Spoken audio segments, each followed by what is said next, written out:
Hello and welcome to the line by line explanation of Macbeth, Act 1, Scene 7. It is the last scene of this act.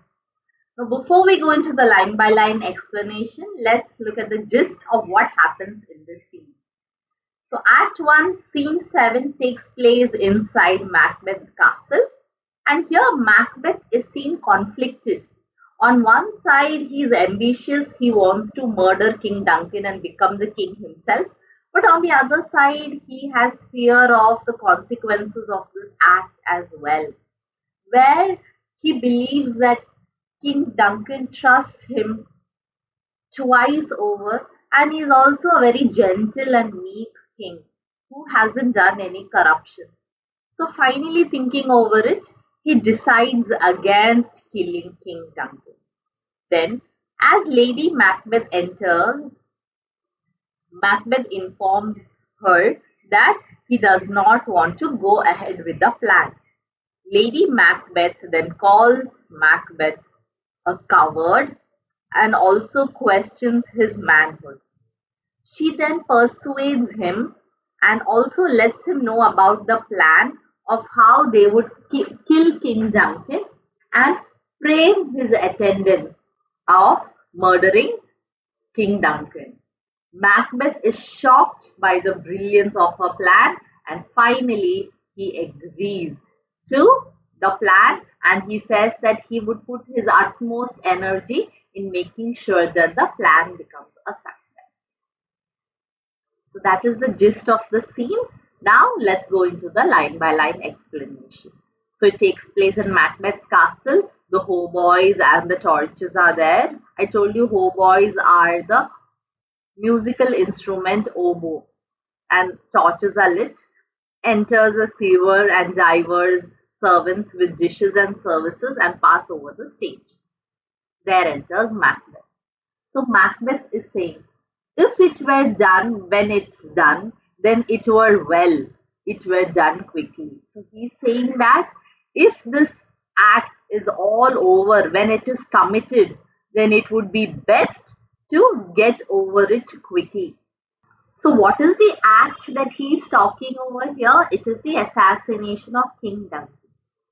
If the assassination could trammel up the consequences and catch with his Cersei's success, but this blow might be the be all and the end all here. So he's saying that if the assassination could be like a net and it would catch the consequences of the act within it, so that everything would be swept up and there wouldn't be any consequences of the murder, then it would be all and end all the whole affair. So he's saying that I wish that even if I murder King Duncan, there is no consequences. The assassination should be like a net where it will catch the consequences up and I wouldn't have to face any consequence after that. So he says that if I am assured of the success at the end of everything, then it would be good if the murder was done. But here upon this bank and shoal of time, we'll jump the life to come. So he's saying that if there was no consequences and if I was assured of success, then at this point I would gladly put all my heart and soul and also my afterlife at risk to commit this deed. But in these cases, we still have judgment here. So he's saying, but for crimes like this, we still have punishment. We still are judged for what we do. That we but teach bloody instructions, which being taught return to plague the inventor. So here he is saying, by committing violent crimes, we are teaching others also to commit violent crimes, and the violence of our students will come back to plague us teachers who has started the crime. This even-handed justice. So he's saying justice is even-handed, means it's equal to everyone. Commends the ingredients of our poisoned chalice to our own lips. So here Macbeth is saying that justice is so even-handed that it forces us to drink the poisonous cup which we are actually serving to others. So what he means to say that we always have punishment in life. So if we plan to murder Duncan, then someone in return will plan to murder us. So if we give poison to King Duncan, someone would try to poison me, because justice is even-handed. It is equal to everyone. So this soliloquy of Macbeth is really, really important. You can expect questions from here. He's here in double trust. So he's saying, King Duncan here trusts me twice over. So he trusts me in two ways. First, as I am his kinsman and his subject. So first, because I am his kinsman, and second, because I am his subject. Strong both against the deed, then as his host. So here now he starts thinking that he's the one who should try to protect King Duncan, because not only is he his kinsman but also his subject, who should against his murderer shut the door. So he's saying that he should be the one. He should be closing the door if any murderer is trying to kill him, because now he is also the host of the king, not bear the knife myself. And he's saying that I shouldn't be the one who's trying to murder him himself. Besides this, Duncan hath borne his facilities so meek, has been so clear in his great office. So he's saying here, King Duncan has been a very humble and gentle leader. He has been free from any form of corruption. That his virtues will plead like angels, trumpet-tongued, against the deep damnation of his taking off. And what is he saying? That his virtues will be like angels who sing out and cry out like trumpets against his murder, because he's such a pure and gentle person. And pity like a naked newborn baby striding the blast, or heaven's cherubim host upon the sightless couriers of the air, shall blow the horrid deed in every eye. That tears shall drown the wind. And again, this is really important. Macbeth says that pity like an innocent born baby will ride like a winged angel on invisible horses and spread the news of this horrible deed in every land, everywhere. So imagine here pity is personified to be an innocent born baby who will ride winged angels on invisible horses and spread this horrible news everywhere. And people shall shed tears. That means they will cry and they will drown the wind into horrible downpour of rain. So there are two things mentioned here. One is that his virtues are so great that it will be as if angels were playing trumpet against the injustice of his murder. And the second is pity will be like an innocent newborn baby and will spread across the news everywhere, and the tears shall come as a horrible downpour of rain. I have no spur. That means he's saying that I have no reason to prick the sides of my intent, but only vaulting ambition. So he's saying that the only reason I have to commit this action, my only motivation is ambition, which overleaps itself and falls on the other. He's saying that people who usually do things because of ambition makes people leap into action and then fall into tragedy. So I cannot emphasize how important this particular part is. You can definitely expect questions from here. So please make sure that this part is thorough. Enter Lady Macbeth. How now? What news? So he's asking, what news do you have for me? Lady Macbeth says, he has almost supped, so he has almost finished his dinner. Why have you left the chamber? So why did you leave the dinner chamber? Macbeth says, hath he asked for me? Has he asked for me? So Lady Macbeth says, no, you not, he has. Don't you know that he has? Macbeth says, we will proceed no further in this business. He's saying that we will go no further with this plan of ours. He hath honored me of late. He's saying he has lately given me honors, and I have what?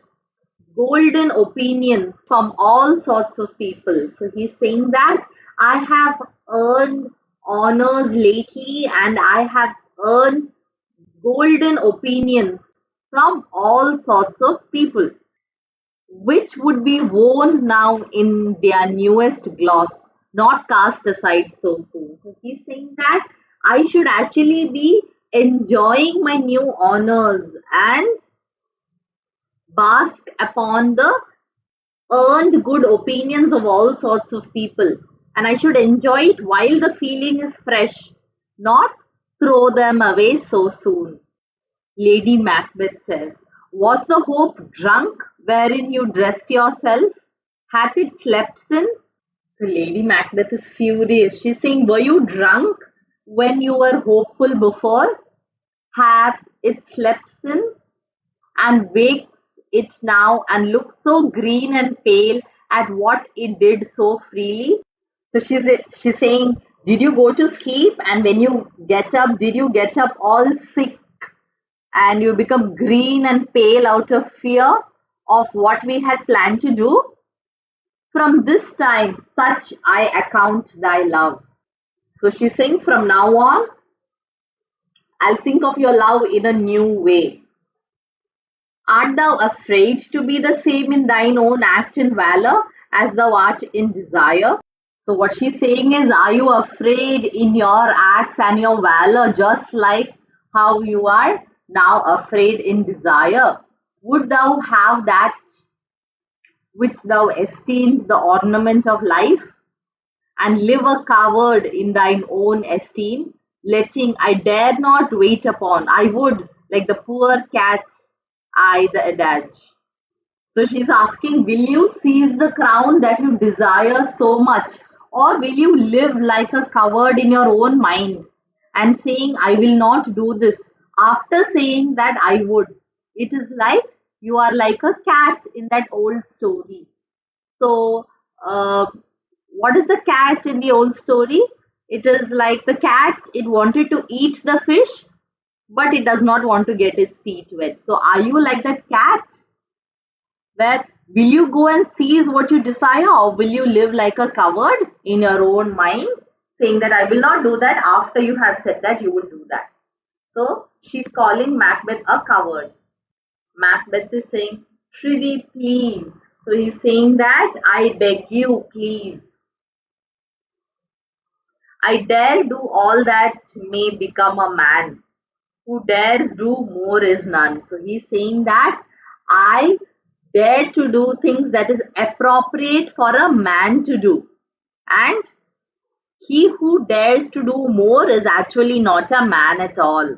So he's saying that don't pinpoint at my manhood. I am doing things that is appropriate for a man to do. So she's saying that if you weren't a man, which beast were you? That time when you disclosed this entire plan to me, when you dare do it, then you are a man. So she's saying that when you dare to do it, that is when you are a man. And if you go one step further, that is, in order to become the king, if you take that one more step, then you will be much more than a man. Nor time, no place did then adhere, and yet you would make both. That time, if you would have taken the decision to do it, the time, even if the time and place was not right before, you would have gone ahead and done the act. So that time, even if the time and place was not perfect, you would stick to the plan and do it. They have made themselves, and that their fitness now does unmake you. So she's saying now the time and place are perfect, but maybe it is so perfect, the perfectionism is unnerving you to not commit the crime. So here the fitness now means the perfection of time. That here now the time and the place is perfect, and maybe this perfection is making you nervous. I have given suck and know how tender it is to love the babe that milks me. I would, while it was smiling in my face, have plucked my nipple from his boneless gums and dashed the brains out, had I so sworn as you had done to this. Again, important part. So the entire part of even Lady Macbeth is important. So this scene contains a lot of important questions. So please pay attention. So here what she's saying that she's saying I have given suck means I have nursed a baby and given it nourishment and milk. And she says that I know how tender it is to love the baby and to give it nourishment and my milk. But she's saying that I would while it was smiling in my face. But if I had sworn to do a deed, then even when the baby was smiling in my face, I would have removed it from my chest. Means I would have ripped my nipple from the baby's toothless mouth and then smashed its brain out, even if it was smiling at me. So she's saying that I can go to that level of cruelty and be brutal if I have taken a decision of hurting it. So here she's trying to persuade Macbeth and make him hard-hearted so that he can go ahead with the plan. Macbeth says, if we should fail, so what happens if we fail? Lady Macbeth says, we fail, but screw your courage to the sticking place and we'll not fail. So he's saying, what, we fail? He's saying, if you get your courage up, then we will definitely not fail. When Duncan is asleep, whereto the rather shall his day's hard journey soundly invite him. So he's saying that when King Duncan is asleep and exhausted from his day's journey. So she's saying that when King Duncan is asleep and sleep will come easily to him because he is exhausted after a day's hard journey, she will make sure that his two chamberlains, the chamberlains are the bodyguards who sleep beside the bed of the king. So she will make sure that his two bodyguards will consume a lot of wine and ale and make them so intoxicated that memory, the warden of the brain, shall be a fume and the receipt of reason a limbeck only. So she's saying that I'll make sure that both are so heavily intoxicated with wine and ale that their memories will disappear into the fumes of alcohol and their reasoning will be clouded. So they'll not be clear of what has happened. When in swinish sleep, their drenched natures lie as in a death. What cannot you and I perform upon the unguarded Duncan? So she says, when in their piggish sleep, they are so drunk like they are dead to the world. What can't you and I do to the unguarded Duncan? What not put upon his spongy officers, who shall bear the guilt of our great quell? And what not we can put upon. So what blame shall we not put upon the drunk officers who shall bear the guilt of our great murder? So she's saying that because they will be so drunk, they have no reasoning and they will be like dead to the world. We can commit the crime and then put the blame on these drunk officers. No, Macbeth is impressed. He's saying, bring forth men, children only. So may you only give birth to boy babies. For thy undaunted mettle, because he's saying that you are so fearless. And your mettle means your fearless quality should compose nothing but male. So because you are so brave, you have this fearless spirit and quality, it should create nothing that is not masculine. So you have to create masculinity. Will it not be received when we have marked with blood those sleepy two? So once we have covered the two servants with blood, it will be received in such a way that they are the ones who committed the crime. Of his own chamber and used their very daggers that they have done it. So he's saying that we will use their own daggers to commit the murder, to kill them, and we will cover the servants with blood.